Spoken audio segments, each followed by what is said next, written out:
जहां गाजी मिल्लत जैसा खतीब बैठा हो और खतीब आज़म हिंद जैसा अज़ीमुश्शान मुदब्बिर और मुकर्रिर बैठा हो, ये सब के सब बड़े लोग, बल्कि सही मानों में ये सब अब्दुल्ला है और इनके सामने मैं उबैदुल्ला हूं। वाह वाह वाह वाह, क्या जुमला है, वाह वाह क्या जुमला, वाह वाह वाह वाह क्या जुमला है, अल्लाह वाह वाह वाह वाह वाह वाह क्या जुमला,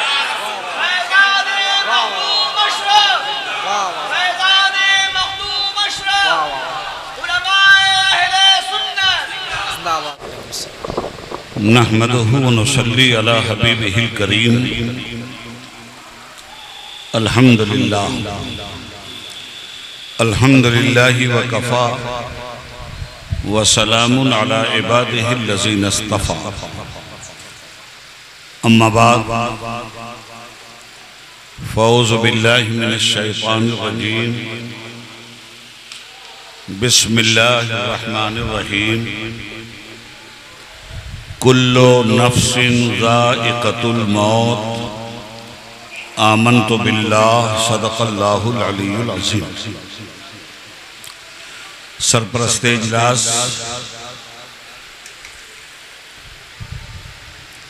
खतीब आज़म हिंदुस्तान, पीर तरीक़त, रहबरे राह शरीयत हज़रत अल्लामा अलहाज सैयद मक्की राशिद मियाँ साहब मद्दज़िल्लहुल आली, रईसुल उलमा हज़रत अल्लामा सैयद मोहम्मद रईस अशरफ साहब दामद बरकातुहू, नूरानी बाबा के लिए मैं सिर्फ ये कहूँगा कि मेरे नूरानी बाबा,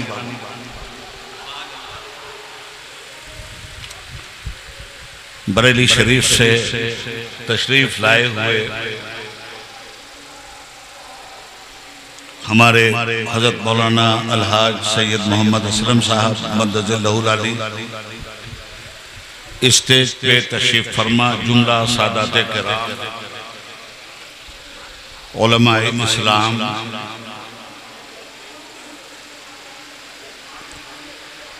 उर्से मखदूम शमनानी रहमतुल्लाह ताला अलैह में तशरीफ लाने वाले मुल्क और बैरून मुल्क से बिरादरान इस्लाम, हमारी मुअज़्ज़ज़ मुकर्रम मोहतरम और मोहतशम ख़वातीन मिल्लत इस्लामिया, आइए हम और आप सबसे पहले निहायत ही अक़ीदत व मोहब्बत के साथ गुंबद खज़रा की जानिब लौ लगाकर उस भीख देने वाले आका और दाता नबी अकरम नूर मुजस्सम रहमत आलम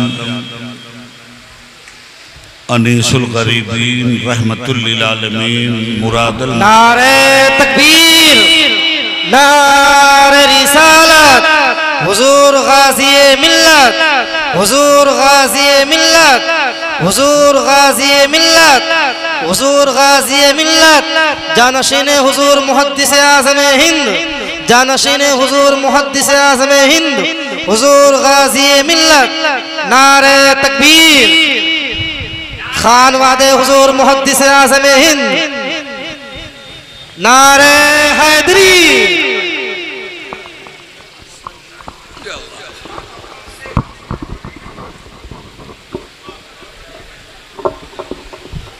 आप हजरात बैठ जाएं, आप लोग बैठ जाएं, चैन से बैठिए, सुकून से बैठ जाइए। नबी रहमत सल्लल्लाहु अलैहि वसल्लम की मुक़द्दस बारगाह में हदिया दरूद व सलाम पेश करने की आइए हम और आप मुश्तरका सआदतें हासिल करें। बावाज़ बुलंद पढ़िए, अल्लाहुम्मा सल्लि अला सय्यिदिना व मौलाना मुहम्मद मादिनिल जूद वल करम व आलिहि व सहबिहि व बारिक वसल्लिम। सलातम व सलामन अलैका या रसूल अल्लाह वसल्लिम अलैका या हबीब अल्लाह। मोहतरम सामीन, सबसे पहले सारी तारीफ और सारी खूबियाँ ज़ेबा हैं उस परवरदिगार के लिए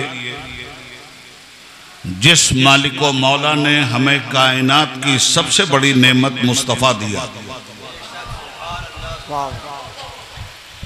और दरूद व सलाम मुस्तफ़ा जान रहमत सल्लल्लाहु अलैहि वसल्लम पर जिन्होंने हमें एक खुदा का पता दिया।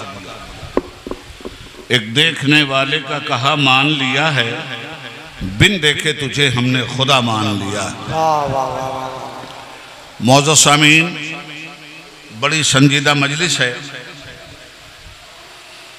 उलमाए किराम का नूरानी काफिला स्टेज पे जलवा नुमाई कर रहा है, और आज हम उर्से मखदूम में समनानी रहमतुल्लाह ताला अलैह में जो हाजिर हैं,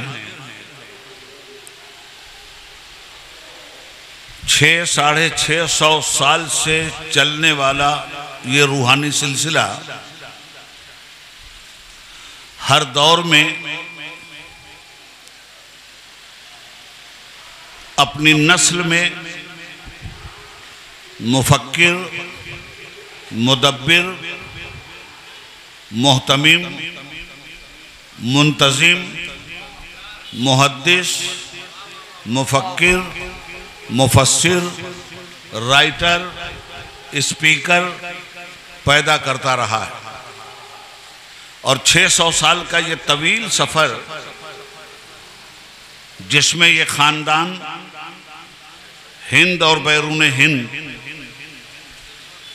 तबलीगी असफार के तहत गर्दिश करता रहा है, मैं समझता हूँ अब दुनिया का कोई हिस्सा ऐसा नहीं है जो सरकार सैयदना अशरफ जहांगीर अलैहि रहमत की अशरफियत से और उनकी नूरानियत से मामूर ना हो गया। सच्ची बात तो यह है कि बचता है आज इल्म का जो साज दोस्तों, ये भी उसी जरस की है आवाज़ दोस्तों। इल्म फजल इस घराने का सरमाया रहा, और ये कहानी सिर्फ 600 साल की नहीं है, ये कहानी 1400 साल पुरानी है। ये नस्ल नूरानी जहां जहां भी रही, जुल्मते शब को छांटती रही, शबे दहजूर के सन्नाटों को तोड़ती रही, जुल्म की जगह अदल के बादल बरसाती रही, शिर्क की जगह ईमान के खेमे नस्ब करती रही, कुफ्र की जगह इस्लाम का झंडा लहराती रही, बिदअतों की जगह सुन्नतों का चिराग जलाती रही। आला हजरत ने शायरी नहीं की थी, हक़ाइक़ पे मबनी अपनी अक़ीदत व हकीकत का इजहार फरमाया था, जिसे बेतकल्लुफ़ आज उस शाका ने अहले बैत पढ़ते हैं। तेरी नस्ल पाक में है बच्चा बच्चा नूर का, तू है ऐने नूर तेरा सब घराना नूर का। इल्म की वरासत, फिक्र की वरासत, ज़हन रसा की वरासत, चश्मे रहमत की वरासत, जिल्लत से इंसानियत को निकालने की वरासत, ज़मीन के ज़र्रों को अरशाशियाँ बैतुन नूर बनाने की वरासत अगर मिली है किसी को खैरात में, तो मुसलमाना ने आलम को उनके तुफैल में मिली है, जिन्हें सादात कहते हैं।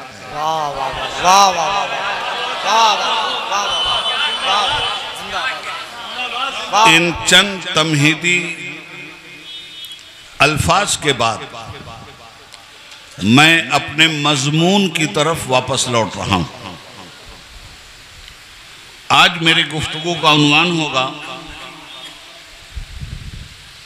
मौत क्या है और उर्स क्यों। आज की इस बज़्म में हम ये दो बात समझेंगे। जहां तक मौत का सवाल है, अक्सर व बेशतर जहनों में ये गलतफहमी रच बस गई है कि मौत इंसान की जिंदगी को फना कर देती है। बरगे हिना पे लिखता हूं मैं दर्दे दिल की बात, शायद के रफ्ता रफ्ता लगे दिलरुबा के हाथ। जहां गाजी मिल्लत जैसा खतीब बैठा हो और खतीब आज़म हिंद जैसा अज़ीमुश्शान मुदब्बिर और मुकर्रिर बैठा हो, ये सब के सब बड़े लोग, बल्कि सही मानों में ये सब अब्दुल्ला है और इनके सामने मैं उबैदुल्ला हूं। वाह वाह वाह वाह वाह वाह, क्या जुमला है। वाह वाह, क्या जुमला। वाह वाह वाह वाह, क्या जुमला है। अल्लाह, वाह वाह वाह वाह वाह वाह, क्या जुमला।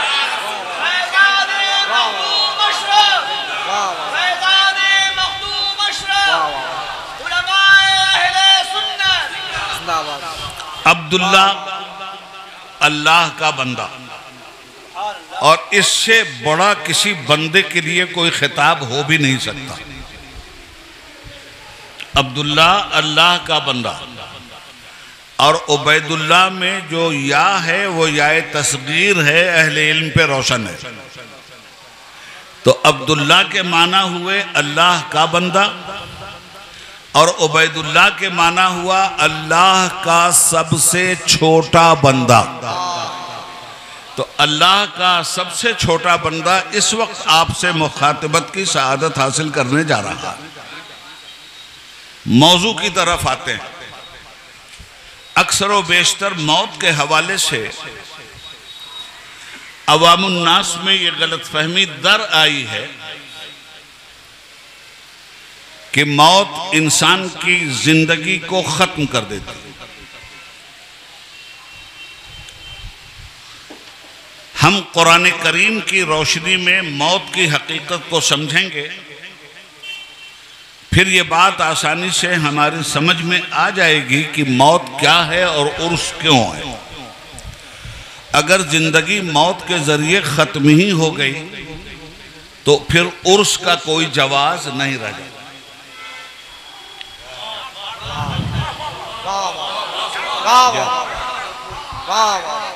जब मर ही गए तो उर्स क्या और किसका उर्स और क्यों उर्स। उर्स के जवाज के लिए जिंदगी का होना जरूरी है, और जहनों में यह गलतफहमी पाल ली गई है कि मौत नाम है जिंदगी की इंतहा का। तो इस हवाले से हम कुरान करीम की तरफ रुजू करते हैं कि क्या मौत के अंदर वाकई ये ताकत है कि वो इंसान जैसी अजीमुश्शान हस्ती को खत्म कर दे। तो सबसे पहले तो मौत के बारे में, मौत है क्या, ये उबैदुल्लाह से मत सुनिए, अल्लाह से सुनिए। बात अल्लाह की है और जुबान उसके बंदे उबैदुल्लाह की है। रब्बुल आलमीन फरमाता है, कुल्लु नफ्सिन ज़ाइक़तुल मौत। हर नफ्स को, हर शख्स को मौत का मजा चखना है। तो कुरान की रूह से मौत का वजूद एक मजा ठहरा। हर नफ्स को मौत का मजा चखना। तो मौत क्या है? एक मजा है। कुरान ने अरबी में उसे जायका कहा है, उर्दू में हम उसका तर्जुमा मजा करते हैं। हर नफ्स को मौत का मजा चखना है। मालूम यह हुआ कि मौत का अपना कोई हिस्सी वजूद नहीं है। मौत नाम है एक कैफियत का।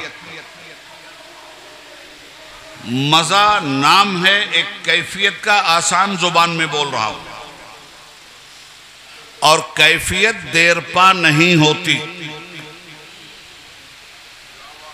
मौत नाम है एक कैफियत का, मजा भी नाम है एक कैफियत का। मौत का मजा चखना है तो चखते ही है जुबान। मीठा खा रहे हैं आप, खट्टा खा रहे हैं आप, शरबत पी रहे हैं आप, जिस जिस चीज का जायका जुबान ने चखा उसका मजा तो जुबान ने लिया, या कड़वा मजा लिया या मीठा मजा लिया, मगर क्या ये मजा ऐसा हिस्सी वजूद रखता है जो मुस्तकिल कायम रह जाए? आपने मिठाई खा लिया, एक मजा जुबान ने चख लिया, उसके बाद आपने अमरूद खा लिया तो इसी जुबान ने दूसरा मजा चख लिया। मालूम यह हुआ कि जुबान पर जितने मुख्तलिफ किस्म के जायके आते हैं वो जायके जुबान पर मुख्तलिफ अंदाज से असर अंदाज होते हैं, मगर इस मजा की कुल हैसियत इतनी है कि आपने एक घूंट पानी मुंह में लिया और कुल्ली कर दी, मजा गायब हो गया। इससे ज्यादा मजा की कोई हकीकत नहीं। तो मौत भी जब एक मजा है तो चखना तो है, मगर क्या ये जिंदगी पे हावी हो जाएगी? जिस तरह हर मजा आता है और चला जाता है, उसी तरह मौत का भी मजा आएगा और चला जाएगा। इसकी हैसियत नहीं है कि इंसान की जिंदगी को ये फना के घाट उतार दे। मर के टूटा है कहीं सिलसिले कैदे हयात, बहुत सब्र से सुनिएगा। मर के टूटा है कहीं सिलसिले कैदे हयात, फर्क इतना है कि जंजीर बदल जाती है। जहन में अगर ये बात है कि मौत का जायका चखने के बाद हमारी जिंदगी खत्म हो गई, तो जिंदगी वालों सुनो, लगा लो सीने से गम को। अगर तुम्हें पास है खुशी का, अजल से दामन बचाने वालों, अजल ही दामन है जिंदगी का। दुनिया में एक गलत फहमी ये भी है कि जिस दिन कोई बच्चा तवल्लुद हुआ तो लोगों ने कहा कि आज फलां साहब पैदा हुआ, और जिस दिन उन साहब का इंतकाल हुआ, मौत का मजा चखा उन्होंने, तो लोगों ने कहा कि आज इनकी जिंदगी खत्म हो गई। जिंदगी की जो हकीकत है दरअसल वो ये है कि दुनिया में मां के पेट से बरामद होना ये जिंदगी की इब्तिदा नहीं है, और मौत के दरवाजे से बरज़ख में दाखिल होना ये जिंदगी की इंतहा नहीं। जिंदगी तो दुनिया में आने से पहले भी थी। 9 महीने तक आखिर आप कहां थे? मां के पेट में बच्चे की परवरिश हो रही थी या नहीं हो रही थी? मां के पेट में बच्चा जिंदा था या नहीं था?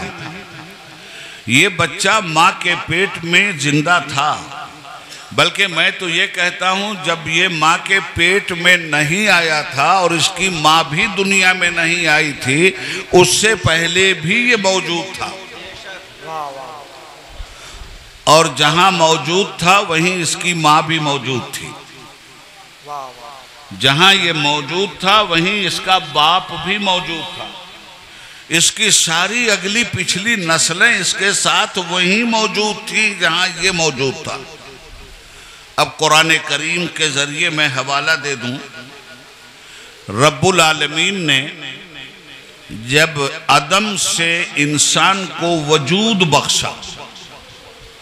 हम बोलते हैं ना अदम और वजूद। अदम का क्या मतलब? अदम का मतलब ये कुछ नहीं, सिर्फ परवरदिगार, किसी की जिंदगी नहीं। इल्मे इलाही में तो हम थे, मगर अदम में होने की बुनियाद पर ना अक्ल हमारी थी, ना इल्म हमारा था, ना हम थे। मशीयत रब्बानी ने ये तय किया कि वो हमें अदम से वजूद में लाए, और वजूद नाम है जिंदगी का। अल्लाह रब्बुल आलमीन ने अपनी मशीयत एज़दी के तहत अदम से हमें निकाला और वजूद अता फरमाया। अब हम आलमे वजूद में आ गए। तो आलमे वजूद में रोज़े अज़ल एक जलसा किया था अल्लाह रब्बुल आलमीन ने, सबको एक साथ वजूद में लाया। क़यामत की सुबह तक जो पैदा होने वाले थे उन्हें भी पैदा कर दिया, सबको एक साथ वजूद बख्शा। याद रखिएगा, जिंदगी जिस्म का नाम नहीं है, जिंदगी नाम है रूह का। जिस्म को तकलीफ नहीं होती, तकलीफ होती है रूह को, जो जिस्म के जरिए जाहिर होती है। फलसफा जरा अदक है, समझाऊंगा आसान जुबान। पैर में चोट लगी, आंखें आंसू बरसाने लगी, रोना पैर को चाहिए था, आंसू पैर से निकलना चाहिए था, खून तो निकला पैर से। उस कर्ब की शिद्दत का रास्ता आंखों के जरिए निकाला गया। मालूम यह हुआ कि आंखों के जरिए जो कुछ बरामद हो रहा है वो आला है बरामद होने का।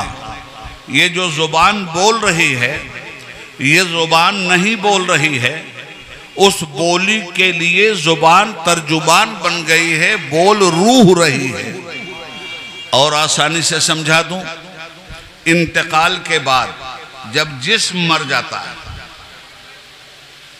वो इंसान जो अपने माँ बाप के ऊपर दुश्मन का एक थप्पड़ जिंदगी में बर्दाश्त नहीं कर सकता, वो इंसान जिसके बाप को अगर किसी ने खराश भी लगा दी, तो वो इंसान अपने बाप का बदला लेने के लिए मरने और मारने के लिए तैयार हो जाता है। हमने उसी इंसान को देखा कि मैयत उठा के कब्र में वही ले जा रहा है, बाप को अच्छे घर में रखने के लिए वो तैयार नहीं है। और हमने उसी इंसान को देखा कि गंगा के किनारे ले जाकर अपने बाप के मुंह में आग लगा रहा है, और आग में झोंक कर उसकी हड्डियों को खाक बनाने पे तुला हुआ है। मालूम यह हुआ कि जिंदगी को खाक में मिलाया नहीं जा सकता, जिस्म का नाम जिंदगी नहीं है। जब जिस्म से जिंदगी निकल गई तो जिस्म बेकार होकर रह गया, मिट्टी में बना था, मिट्टी में दफन हो गया। और आसानी से समझाऊंगा बात को, जहन में और आसानी से इस बात को रखिएगा। तो पैदा किया रब्बुल आलमीन, गौर से सुनिएगा, जरा सा इधर उधर हुआ मामला, बात गई। इसलिए बहुत गौर से सुनिएगा, शायद मैं आपको नारा भी ना लगवाने दूं। बहुत फिक्री और तजस्सुस से भरी हुई गुफ्तगू कर रहा हूं। ये इंसान एक साथ एक जगत है। अल्लाह रब्बुल आलमीन ने एक बड़ा जलसा बुला लिया, और क़यामत की सुबह तक जितने लोग पैदा होने वाले हैं सबको एक जगह जमा कर दिया। जब सबको एक जगह जमा कर दिया तो इरशाद फरमाया, अलस्तो बिरब्बिकुम, क्या मैं तुम लोगों का परवरदिगार नहीं हूं? पूछिए इन उलमाए किराम से कि ये जो अलस्तो बिरब्बिकुम का सवाल था, ये हमारे दुनिया में आने के बाद हुआ है या दुनिया में आने से पहले हमसे हुआ है? सवाल हुआ अलस्तु बिरब्बिकुम, क्या मैं तुम्हारा रब नहीं हूं? कालू बला, सब एक साथ पुकार उठे, पहचान लिया तुझे, तू ही हमारा रब है। इकरार करते हैं हम कि तू ही हमारा रब है। हमारे लाशऊर में इस बात को परवरदिगार ने रख दिया। कहा जाइए वजूद बख्शा एक साथ, मगर एक साथ नहीं भेजेंगे दुनिया में। जब हम नस्ले इंसानी को दुनिया में भेजने का सिलसिला शुरू करेंगे तो हम कर्नन बादा कर्निन भेजेंगे, नस्लन बादा नस्लिन भेजेंगे, स्टेप बाय स्टेप भेजेंगे। पहले बाप को भेजेंगे, फिर बेटे को भेजेंगे, पहले माँ को भेजेंगे, फिर बेटी को भेजेंगे। इस तरह से तवादुल और तनासुल का सिलसिला क़यामत तक जारी रहेगा। हज़रात गिरामी,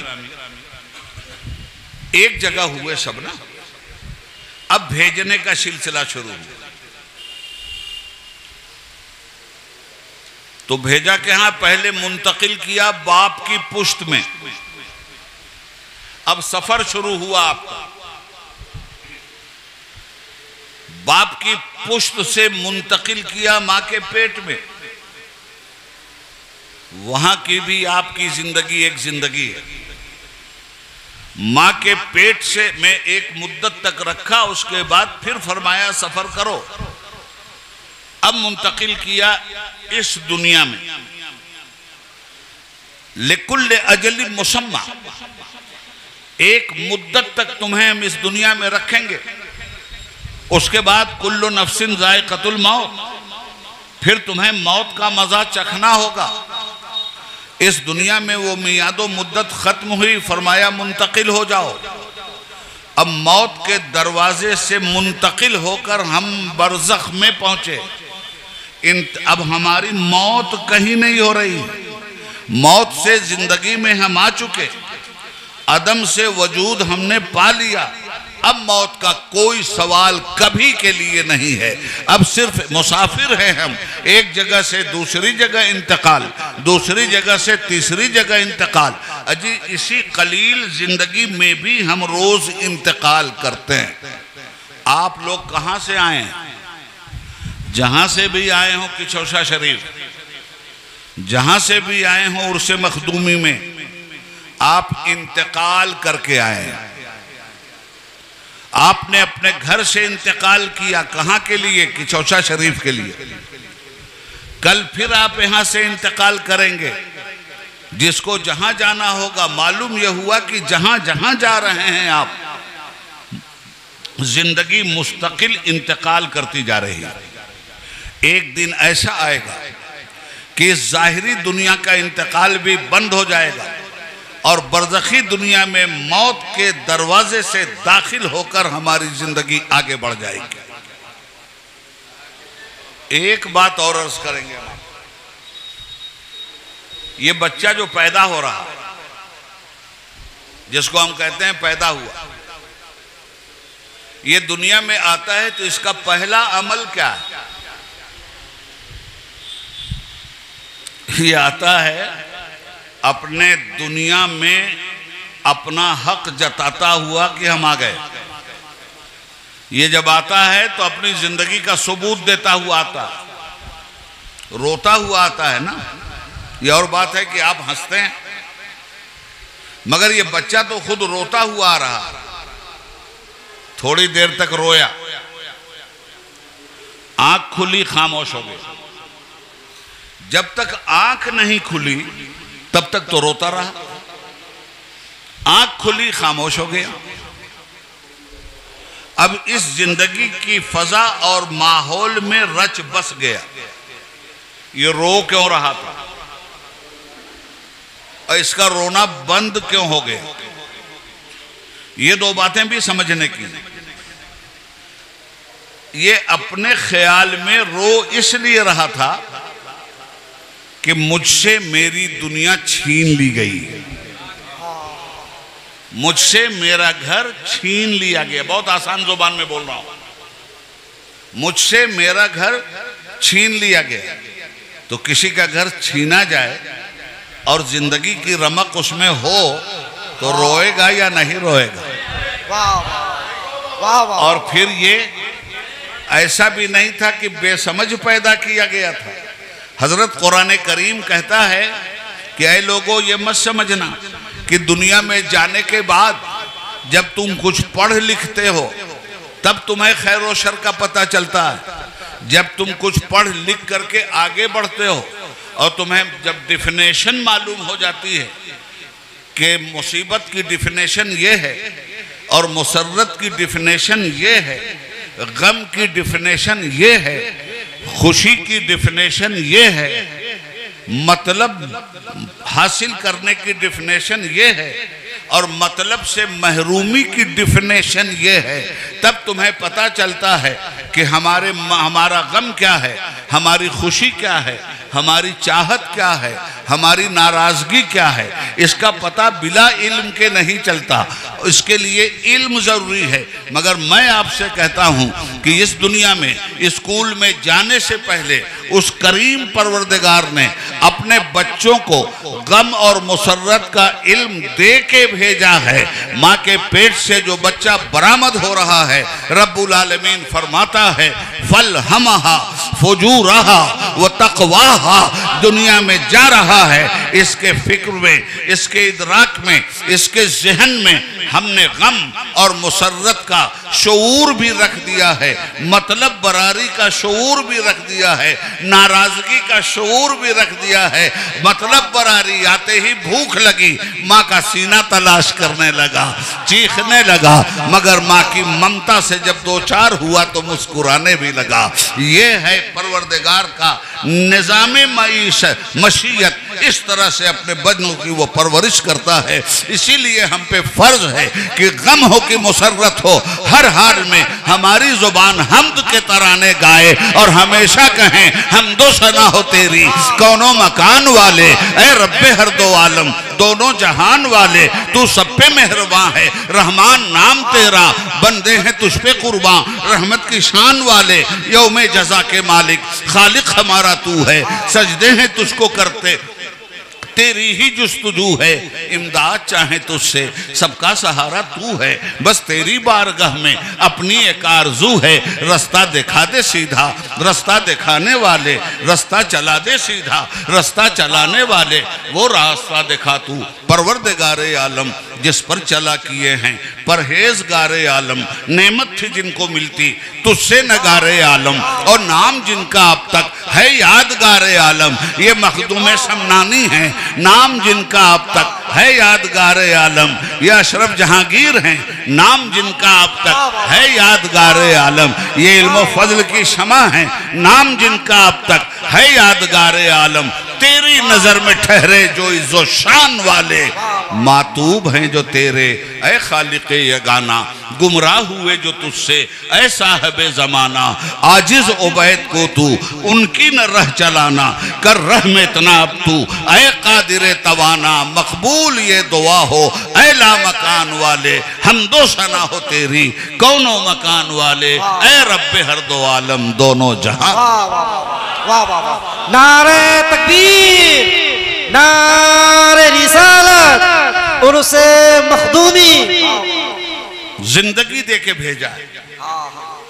जिंदगी की डिफिनेशन को समझिए, इसकी मानवीयत को समझिए, इसके इफादियत को समझिए। हजराते गिरामी, अब जरा सा इस सिलसिले गुफ्तगू को दराज करते हैं। आप जरा सा देखें, नवैयत को समझिएगा, फिर मौत से डर नहीं लगेगा। क्यों डर नहीं लगेगा? इसलिए कि अल्लाह के हबीब सल्लल्लाहु अलैहि वसल्लम ने फरमाया अल मौतु तोहफतुल मोमिन, अल मौतु तोहफतुल मोमिन। मौत क्या है? मोमिन के लिए अज़ीमुश्शान तोहफा। लिक़ाए महबूब बिला मौत के होना कैसे है?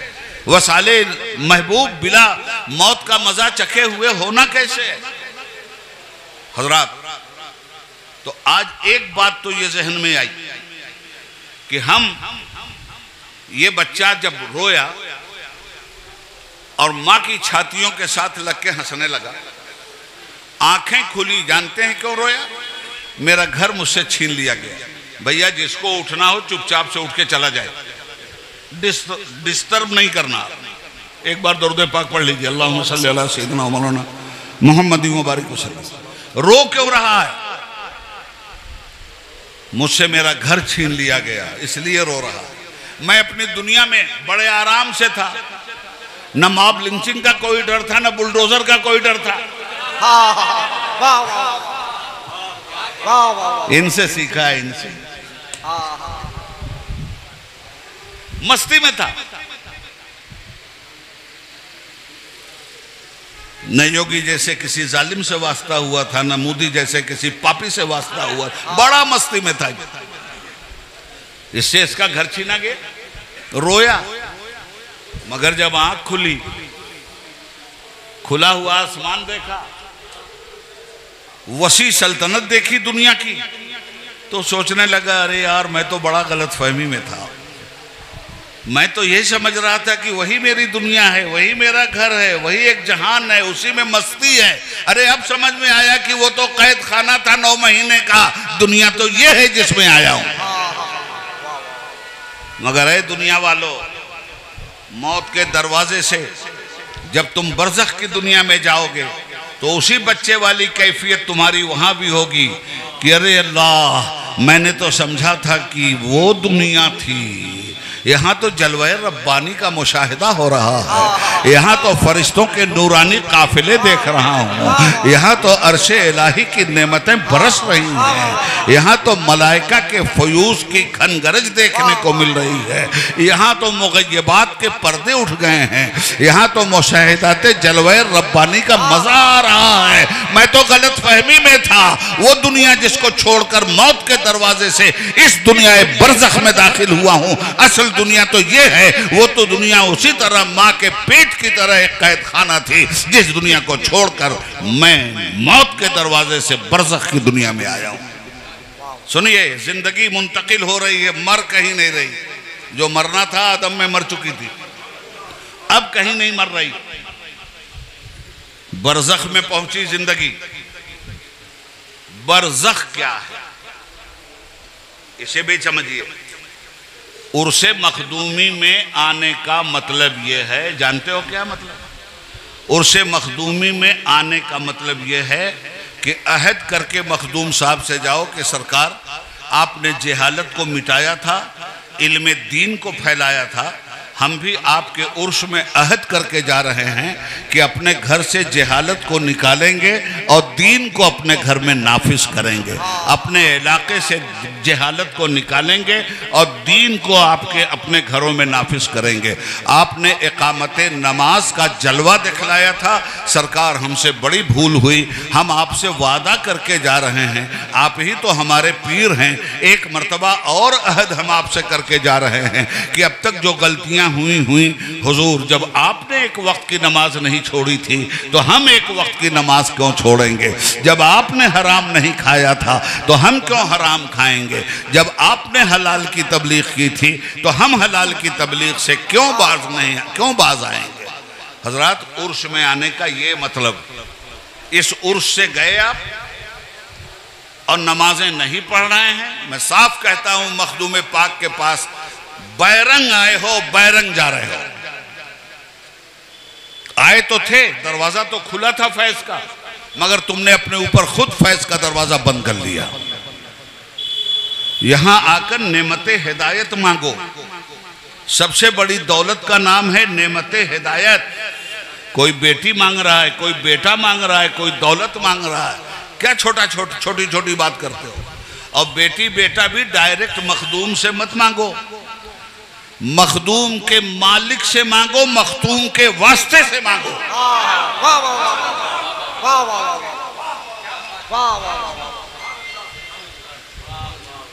हजरत गिरामी, अब ये पोजीशन है, आप बरज़ख में पहुंच गए, ठीक है ना? अब जो ये मौत का वक्त है, चूंकि मैं अपने सरकारों के सरकार, सल्तनत रूहानियत के बादशाह सैयदना जहांगीर अशरफ समनानी मखदूम आलिम अलैहि रहमत व रिजवान की मुक़द्दस बारगाह की खैरात लेकर बोल रहा हूँ, इसलिए बहुत गौर से बात सुनिएगा। यहां जब दुनिया से जाता है आदमी, तो जब मखदूम साहब जैसे लोग जाते हैं, गुलाम मखदूम सही मानों में बन जाइए तो आपका भी रुतबा वही हो जाएगा। जिस रुतबे जिस मोहब्बत से उन्हें नवाजा गया है, उसी रुतबे उसी मोहब्बत से आपको भी अल्लाह नवाजेगा। शर्त यह है कि मखदूम की नमाज की तरह नमाज, मखदूम के रोज़े की तरह रोज़ा, मखदूम के हलाल की तरह हलाल, मखदूम के हराम की तरह हराम। मखदूम ने जिस तरह इस्लाम का परचम कुफ्र मिटा के लहराया था, जिस तरह ईमान का परचम शिर्क मिटा के लहराया था, जिस तरह बिदअतों को मिटाकर सुन्नतों का चिराग जलाया था, अगर आप भी वही सुन्नी बन जाएं तो मौत के वक्त आपके साथ क्या होगा, हम आगे बढ़ते हैं। और ये तो है कुरान करीम जिसे मैंने आपके सामने रखा।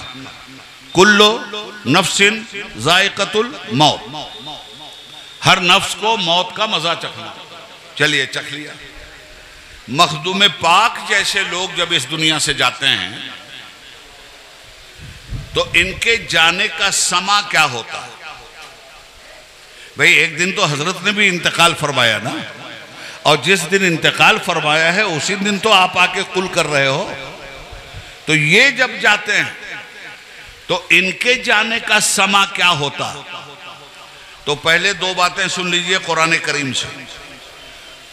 30वां पारा, 30वें पारे की दूसरी सूरा, सूरह नाज़ियात। वन नाज़ियात गरकन वन नाशितात नश्ता।